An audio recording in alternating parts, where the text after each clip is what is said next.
조갑제TV 시청자 여러분 안녕하십니까? 저는 조갑제닷컴의 조사별입니다. 2023년 2월 14일 저녁 6시를 가리키고 있습니다. 김만배 씨가 또다시 구속될 처지에 놓였습니다. 대장동 개발 비리를 수사하고 있는 서울중앙지검 반부패 수사 1부는 오늘 또다시 김만배 씨에 대해서 사전 구속영장을 청구했는데 두 가지 혐의를 적용했습니다. 하나는 범죄 수익 은닉 혐의고 나머지는 증거인멸 교사 혐의입니다. 김만배 씨는 지난해 11월 24일 구속기간 만료로 석방이 돼서 현재 불구속 상태로 대장동 1심 재판을 받고 있었습니다. 그런데 다시 수감될 위기에 놓인 것이죠. 구체적인 범죄 혐의 내용에 대해서 좀 살펴보겠습니다. 첫째, 범죄 수익 은닉 혐의에 대해서 검찰은 이렇게 설명했습니다. 2021년 10월부터 2022년 11월까지 대장동 사업 관련 수익, 이게 범죄 수익이죠. 범죄 수익 340억 원 상당을 수표로 인출해서 자신의 차명 오피스텔 그리고 대여금고에 숨겼다. 범죄 수익을 은닉했다. 이런 혐의를 받고 있습니다. 두 번째, 증거인멸 교사와 관련해서는 2021년 9월에 김모 씨 등으로 하여금 자신의 휴대폰을 불태워서 버리게끔 시켰습니다. 이 휴대폰에는 대장동 사업 관련 각종 증거가 이 휴대폰에 담겨 있었는데 이 휴대폰을 불태워서 버리겠다. 그래서 증거인멸을 교사했다라는 것이죠. 이뿐 아니라 작년 12월에 그 법원의 추징보전 명령이 있자 이에 대해서 박모 씨를 시켜서 142억 원가량의 수표를 인출해서 역시나 숨겨라, 은닉하도록 지시한 이런 증거인멸을 교사한 혐의 또한 받고 있습니다. 그래서 증거인멸 그리고 범죄 수익 은닉, 뭔가를 숨기고 없애고 이렇기 때문에 지금 이번 구속영장 청구는 받아들여지지 않겠느냐. 그래서 또다시 수감될 가능성이 높아졌다라고 봐야 할 것 같습니다. 그리고 벌써 이 범죄 수익 은닉과 관련해서 측근들이 구속이 됐죠. 그 오토바이맨으로 불리던 조폭 출신의 최우양 씨, 전 쌍방울 회장입니다. 이 최우양, 그리고 그 화천대유 공동 대표를 맡고 있던 그 이한성 씨, 그러니까 이한성과 최우양 두 사람이 역시나 범죄 수익을 은닉했다. 그리고 이 숨기는 걸 도왔다라는 그 혐의로 이미 구속이 됐습니다. 이들 측근들이 구속된 이후에 김만배 씨 황당한 일을 벌였었죠.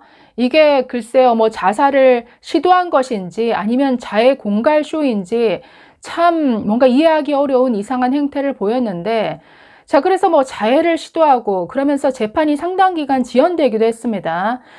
그래서 김만배 주변에 여러 가지 뭔가 증거인멸, 범죄 수익 은닉 이런 것들이 자꾸만 이렇게 벌어지고 있는데 이걸 검찰도 그냥 놔둬선 안 되겠다라고 생각한 것 같습니다. 이뿐 아니라 김만배 씨가 입을 안 열고 있죠. 그러니까 검찰의 수사에 전혀 협조적이지 않습니다. 그러니까 다른 유동규라든가 남욱 변호사, 정영학 회계사 이런 사람들은 적극적으로 지금 검찰에 협조를 하고 있는데 김만배 씨는 전혀 협조하지 않으면서 다른 진술을 하고 이뿐만이 아니라 고의로 재판을 지연시킨다든가 증거인멸 시도를 한다든가 이런 위험성이 보인다라는 것이죠. 그래서 검찰도 이런 선택을 하지 않았을까 이렇게 보고 있습니다. 그 측근들이 구속된 이유도 역시나 이 수익을 은닉한 거였는데 최우양, 이한성 이들은 2021년 11월부터 작년 11월까지 김만배의 지시로 대장동 수익 245억 원을 여러 차례에 걸쳐서 고액 수표로 찾았다가 이걸 또 쪼개기 했습니다. 그래서 수백 장의 소액 수표로 다시 재반행해서 여러 대여 금고 등에 숨겼다. 이랬다가 결국 구속이 됐는데 이런 식의 지금 전혀 수사 협조 안 하고 증거인멸 이런 게 하다 보니까 구속하는 게 낫지 않겠느냐, 불가피한 선택이었던 것으로 보입니다. 김만배 씨의 행태 보면 참 이상하다 싶은 부분이 너무 많은데 지난해 아주 아까 그 자해 공갈 쇼인지 자살 시도인지 모를 이런 행태가 있었습니다. 그 직후에 TV조선이 저런 단독 보도를 했습니다. 이 김만배 씨의 뒤를 쫓다가 그 TV조선에 포착이 된 것인데 한밤중에 그러니까 자해 시도를 했다가 입원을 해서 퇴원한 이유였습니다. 자, 그런데 경기도에 있는 한 병원의 응급실에 들것에 실려서 들어오는 모습이 보였습니다. 그래서 응급실에 들어왔는데, 자, 2시간 만에 너무나 멀쩡한 모습으로 걸어 나가는 모습이 이 TV조선에 포착이 된 것이죠.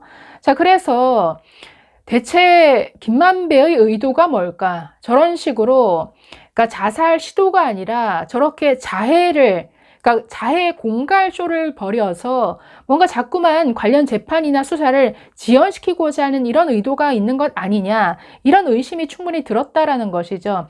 당시에도 그 TV조선 기자가 따라가다가 뭐 몸은 괜찮으십니까? 이렇게 갑자기 카메라를 들이대니까 놀라서 도망치듯이 그 대기하고 있던 아내의 차량에 뛰어드는 모습이 나왔습니다. 그 모습을 보면서도 이 자해, 그러니까 극단적인 선택을 했다, 이것도 그냥 쇼일 수 있겠구나, 위장 쇼일 수 있겠구나라는 생각이 들었는데, 저런 이상한 행태를 보이고 있었다라는 것이죠. 당시에도 들것에 실려온 사람, 아픈 사람의 모습이 전혀 느껴지지 않았습니다. 너무나 민첩한 행동으로 도망가는 이런 모습이 보였죠. 자, 그래서 지금 뭐 김만배가 물론 이 사건의 키를 쥐고는 있지만 김만배를 제외한 모든 사람들의 진술은 거의 일치되고 있죠.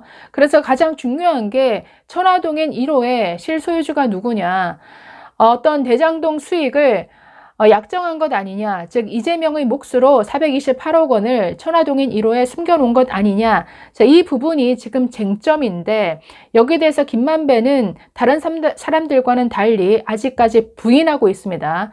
자, 그래서 다시 구속 수감이 되면 이런 뭐 김만배에게도 뭔가 입장 변화가 있을 것인지 좀 지켜봐야 할 것 같지만, 어찌되었든 다시 구속될 가능성이 높아진 것만은 틀림없는 것 같습니다. 감사합니다.